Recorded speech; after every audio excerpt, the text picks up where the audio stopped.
Dear Esther, the gulls do not land here anymore. I've noticed that this year they seem to shun the place. Maybe it's the depletion of the fishing stock driving them away. Perhaps it's me. When he first landed here, Donnelly wrote that the herds were sickly and their shepherds the lowest of the miserable classes that populate these Hebridean islands. 300 years later, even they have departed.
Donnelly reported the legend of the hermit, a holy man who sought solitude in its most pure form.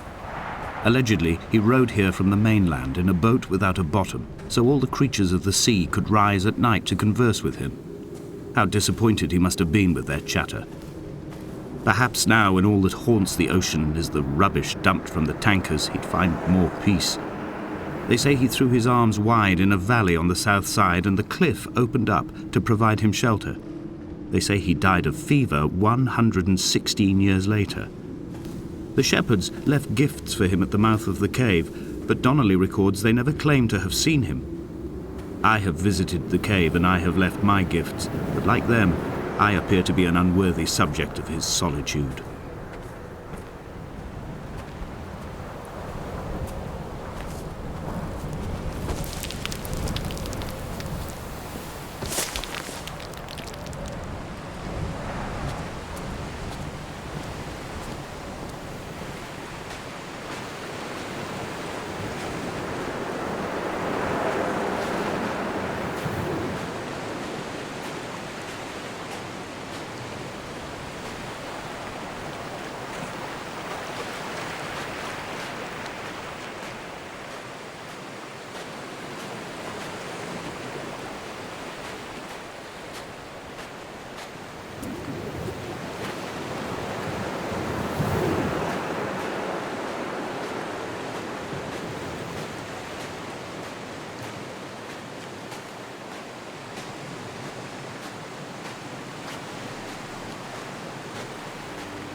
At night, you can see the lights sometimes from a passing tanker or trawler.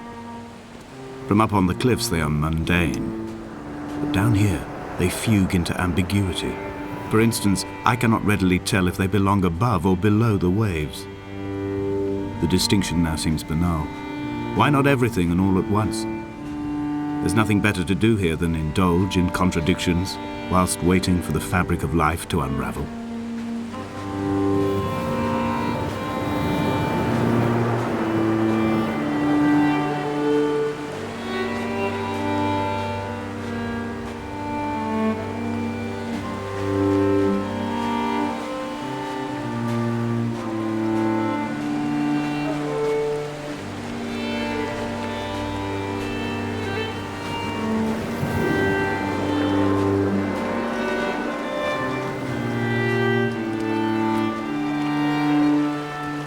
I have found the ship's manifest, crumpled and waterlogged under a stash of paint cans. It tells me that along with this present cargo, there was a large quantity of antacid yogurt bound for the European market. It must have washed out to sea. God knows there are no longer gulls or goats here to eat it.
A wonderful sight. The moon cresting the junction between the cliff path and the stone circle. It cast a shadow of the ridge across the beach, all the world as if you had signed your name in untidy handwriting.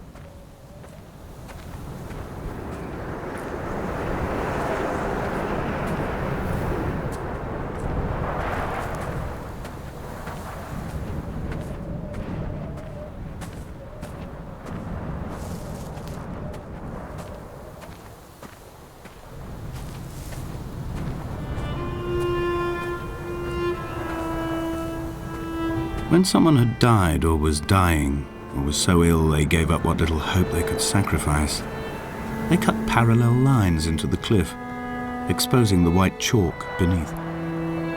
You could see them from the mainland or the fishing boats, and know to send aid or impose a cordon of protection, and wait a generation until whatever pestilence stalked the cliff paths died along with its hosts. My lines are just for this: to keep any would-be rescuers at bay. The infection is not simply of the flesh.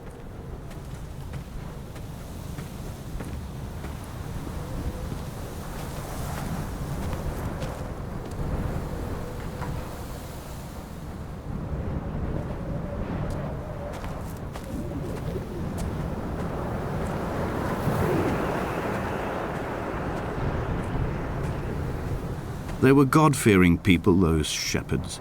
There was no love in the relationship. Donnelly tells me that they had one Bible that was passed around in strict rotation. It was stolen by a visiting monk in 1776, 2 years before the island was abandoned altogether. In the interim, I wonder, did they assign chapter and verse to the stones and grasses, marking the geography with a superimposed significance that they could actually walk the Bible and inhabit its contradictions?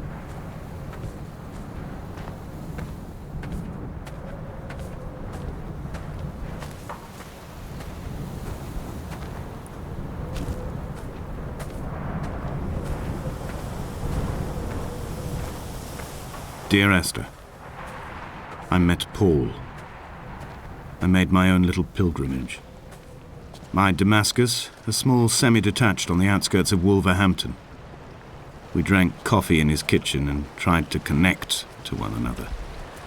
Although he knew I hadn't come in search of an apology, reason or retribution, he still spiraled in panic, thrown high and lucid by his own dented bonnet. Responsibility had made him old.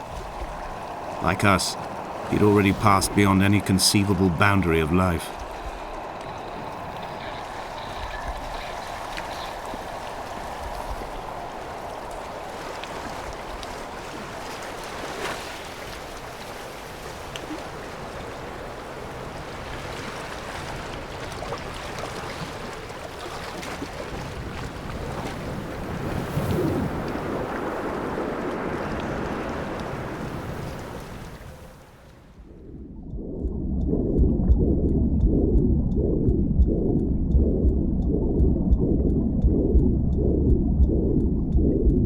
Come back.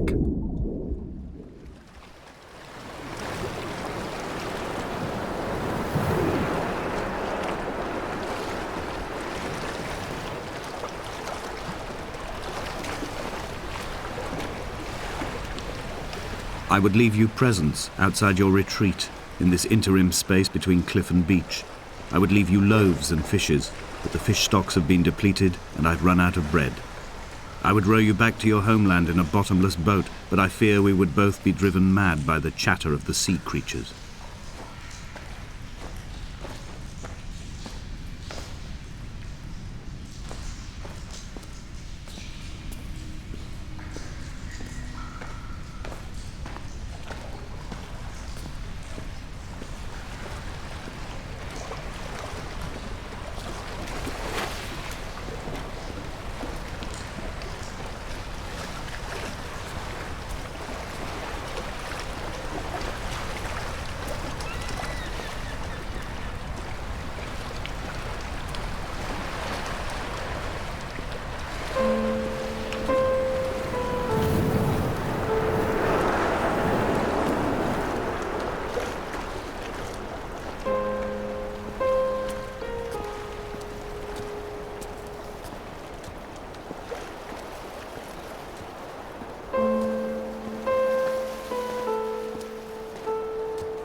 He still maintains he wasn't drunk, but tired. I can't make the judgment or the distinction anymore. I was drunk when I landed here, and tired too. I walked up the cliff path in near darkness and camped in the bay where the trawler lies beached. It was only at dawn that I saw the bothy and decided to make my temporary lodgings there. I was expecting just the aerial and a transmitter stashed in a weatherproof box somewhere on the mount. It had an air of uneasy permanence to it. Like all the other buildings here, erosion seems to have evaded it completely.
Dear Esther, I have now driven the stretch of the M5 between Exeter and Bristol over 21 times.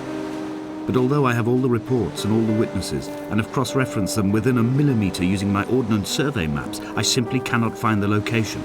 You'd think there would be marks to serve as some evidence.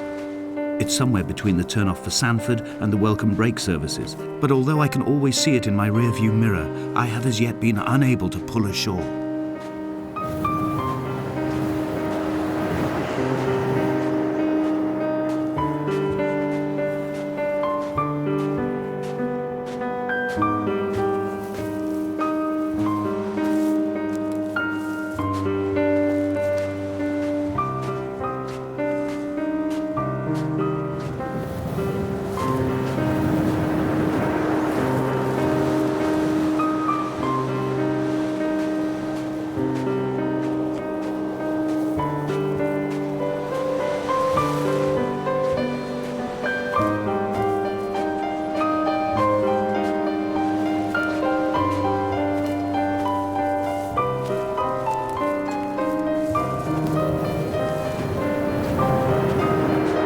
I had kidney stones and you visited me in the hospital.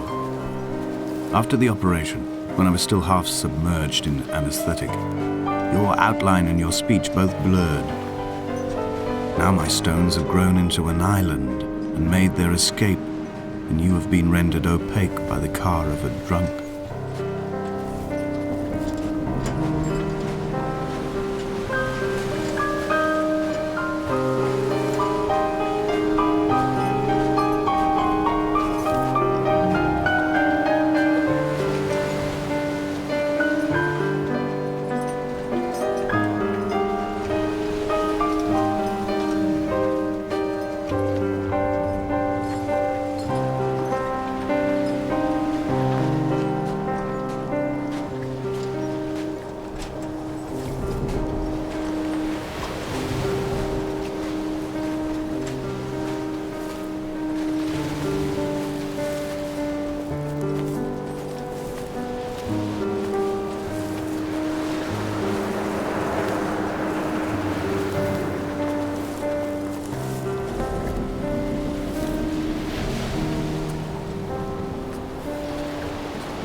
All night the boy has kept me lucid.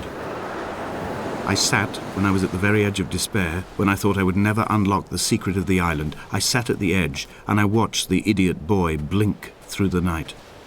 He is mute and he is retarded, and he has no thought in his metal head but to blink each wave and each minute aside until the morning comes and renders him blind as well as deaf-mute.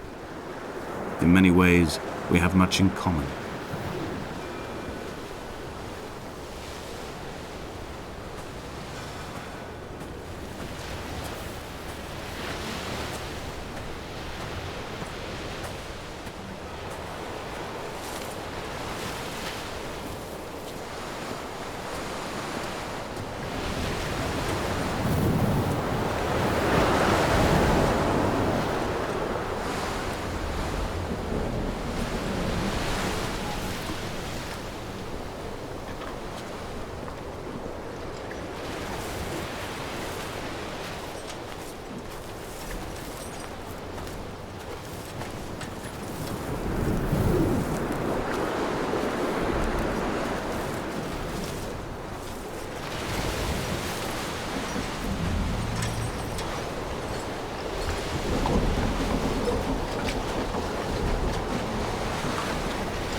There must be a hole in the bottom of the boat. How else could new hermits have arrived?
When I first looked into the shaft, I swear I felt the stones in my stomach shift in recognition.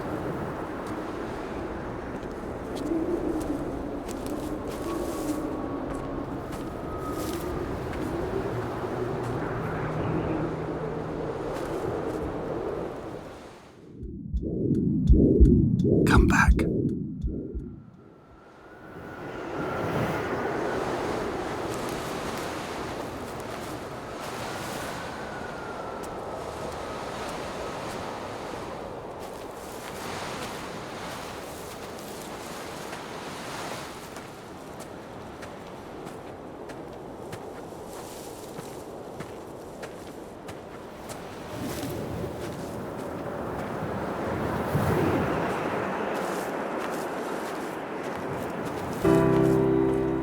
I've begun to climb, away from the sea and towards the center. It is a straight line to the summit, where the evening begins to coil around the aerial and squeeze the signals into early silence. The bothy squats against the mount to avoid the gaze of the aerial. I too will creep under the island like an animal and approach it from the northern shore.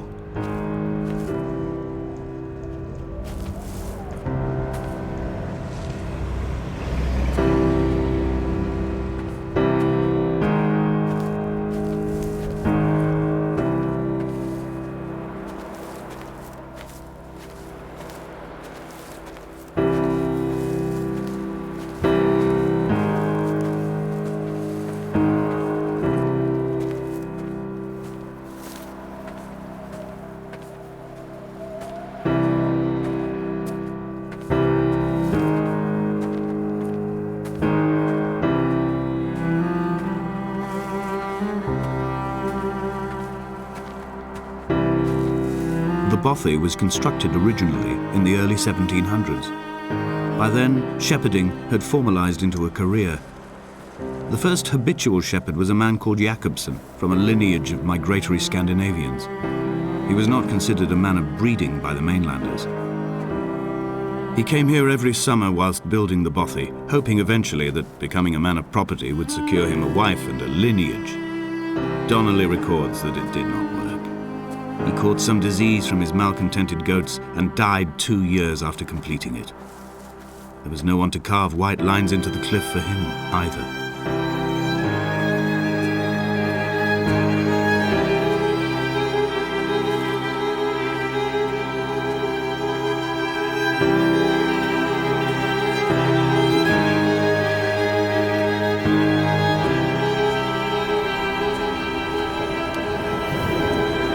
When the oil lamps ran out, I didn't pick up a torch, but used the moonlight to read by.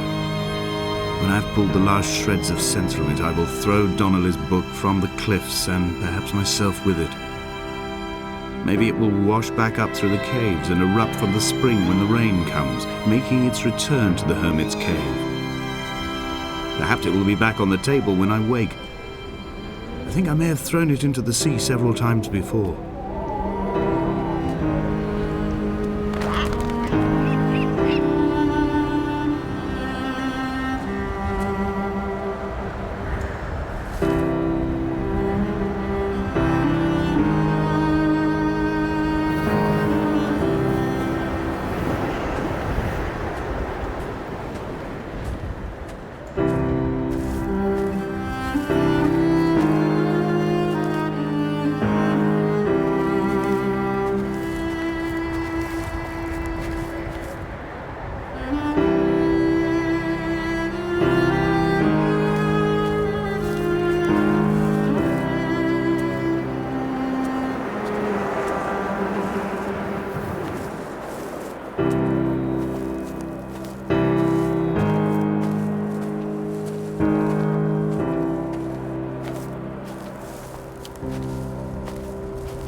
He left his body to the medical school and was duly opened out for a crowd of students 21 days after his passing. The report is included in my edition of his book. The syphilis had torn through his guts like a drunk driver, scrambling his organs like eggs on a plate. But enough definition remained for a cursory examination, and, as I suspected, they found clear evidence of kidney stones. He's likely to have spent the last years of his life in considerable pain.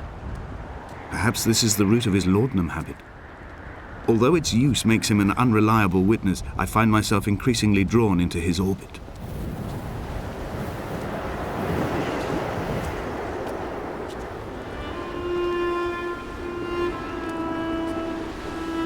They found Jakobsen in early spring. The thaw had only just come.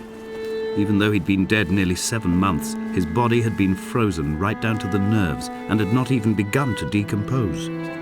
His fingernails were raw and bitten to the quick. They found the phosphorescent moss that grows in the caves deep under the nails. Whatever he'd been doing under the island when his strength began to fail is lost. He'd struggled halfway up the cliff again, perhaps in a delirium, perhaps trying to reach the Bothy's fire before curling into a stone and expiring.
Climbing down to the caves, I slipped and fell and have injured my leg.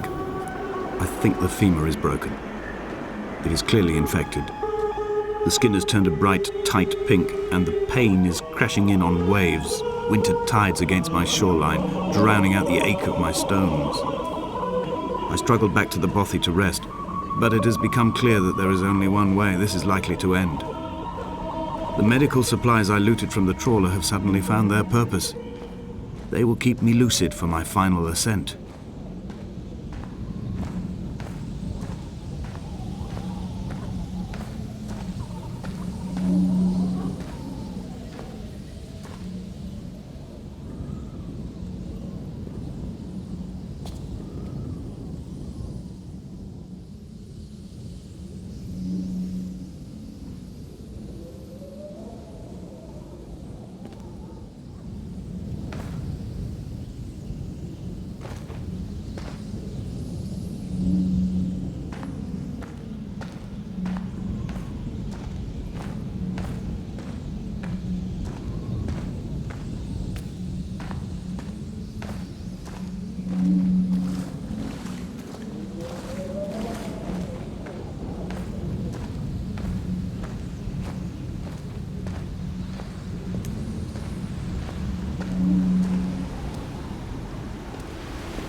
Did Jakobsen crawl this far? Can I identify the scratches his nails ruined into the rocks? Am I following him cell for cell, inch for inch? Why did he turn back on himself and not carry through to the ascent?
They'd stop the traffic back as far as the Sandford Junction and come up the hard shoulder like radio signals from another star.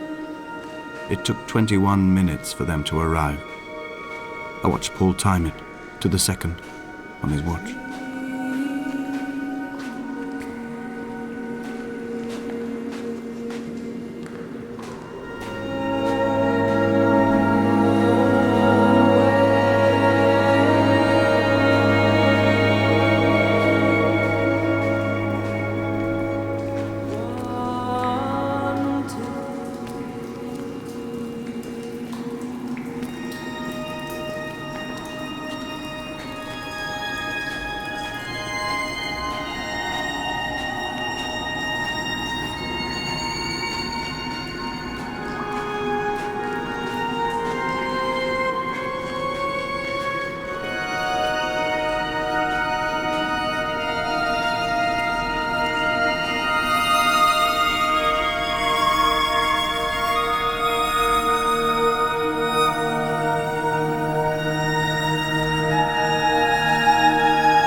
I'm traversing my own death throes. The infection in my leg is an oil rig that dredges black muck up from deep inside my bones. I swallow fistfuls of diazepam and paracetamol to stay conscious. The pain flows through me like an underground sea.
When I was coming round from the operation, I remember the light they shone in my eyes to check for pupil contraction.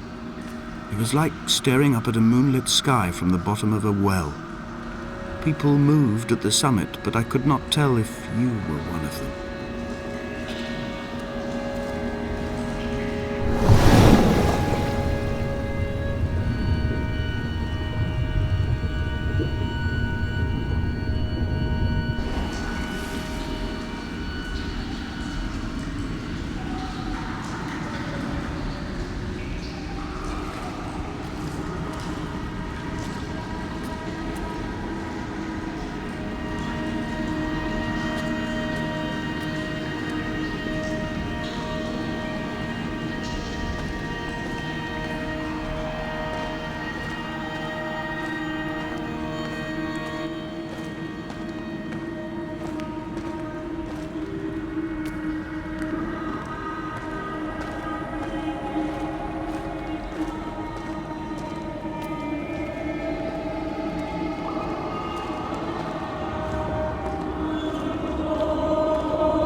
wish I could have known Donnelly in this place. We would have had so much to debate. Did he paint these stones or did I? Who left the pots in the hut by the jetty? Who formed the museum under the sea? Who fell silently to his death into the frozen waters? Who erected this godforsaken aerial in the first place? Did this whole island rise to the surface of my stomach, forcing the gulls to take flight?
Dear Esther, I find each step harder and heavier.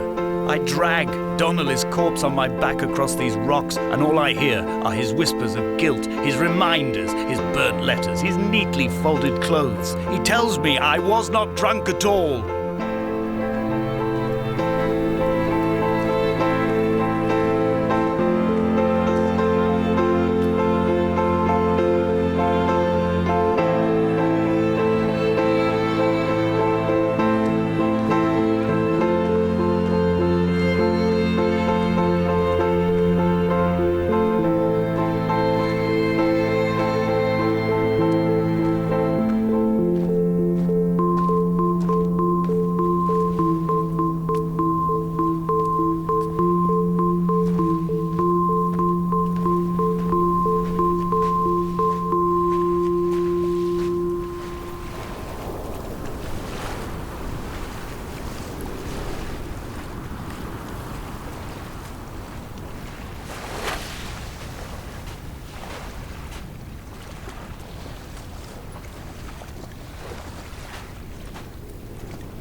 All by the roadside, by the exit for Damascus, all ticking and cooled, all feathers and remorse, all of these signals routed like traffic through the circuit diagrams of our guts, those badly ridden boats torn bottomless in the swells, washing us forever ashore.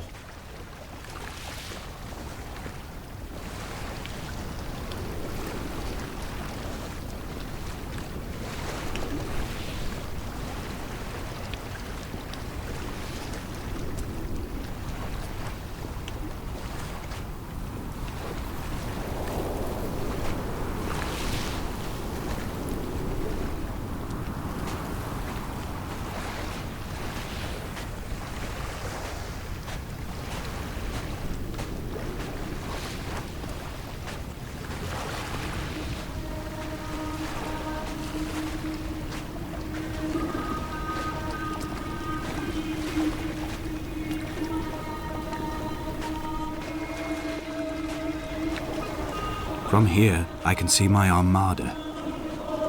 I collected all the letters I'd ever meant to send to you, if I'd have ever made it to the mainland, but had instead collected at the bottom of my rucksack, and I spread them out along the lost beach. Then I took each and every one, and I folded them into boats. I folded you into the creases, and then, as the sun was setting, I set the fleet to sail. Shattered into 21 pieces, I consigned you to the Atlantic, and I sat here until I'd watched all of you sink.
I will drag my leg behind me.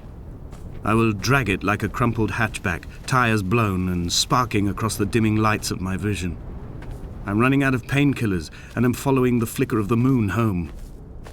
When Paul keeled over dead on the road to Damascus, they restarted his heart with the jump leads from a crumpled hatchback. It took 21 attempts to convince it to wake up.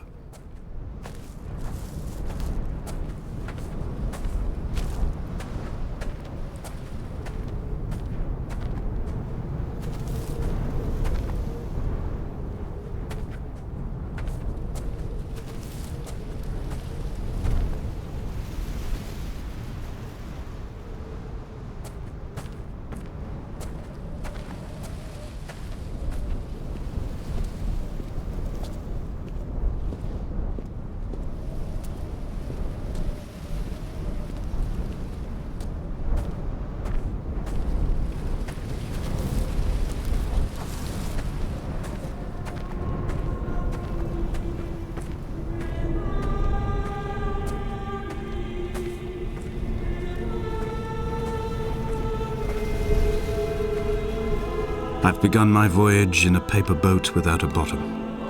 I will fly to the moon in it. I've been folded along a crease in time, a weakness in the sheet of life. Now you've settled on the opposite side of the paper to me. I can see your traces in the ink that soaks through the fiber, the pulped vegetation. When we become waterlogged and the cage disintegrates, we will intermingle. When this paper aeroplane leaves the cliff edge and casts parallel vapor trails in the dark, we will come together.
If only Donnelly had experienced this, he would have realized he was his own shoreline, as am I.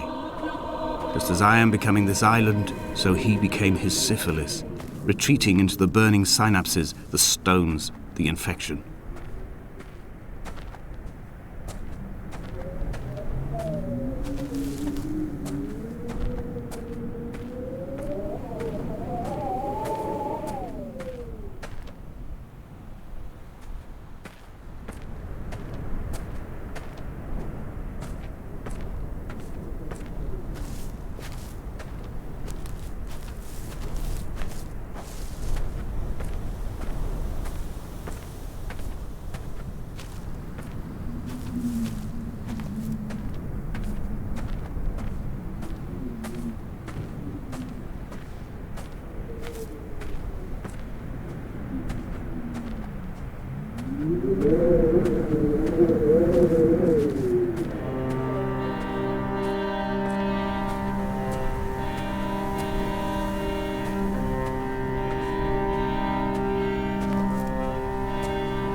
Headlights reflected in these retinas. Too long in the tunnels of my island without a bottom. The sea creatures have risen to the surface, but the gulls are not here to carry them back to their nests. I've become fixed, open and staring, an eye turned on itself.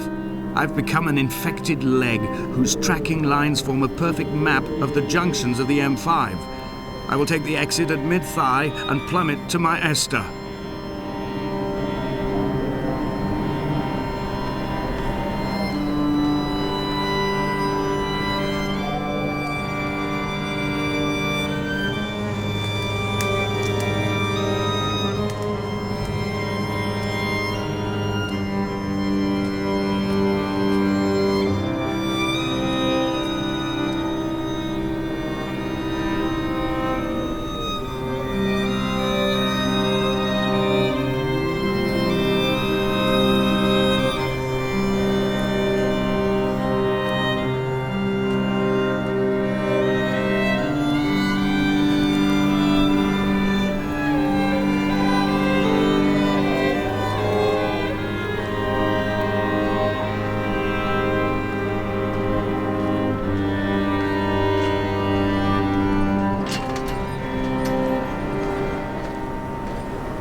drunk, Esther.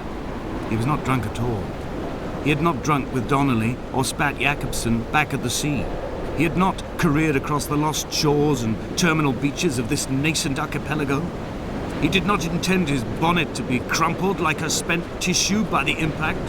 His windscreen was not star-studded all over like a map of the heavens. His paintwork etched with circuit diagrams, strange fish to call the gulls away. The phosphorescence of the skid marks lighting the M5 all the way from Exeter to Damascus.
Run out of places to climb. I will abandon this body and take to the air.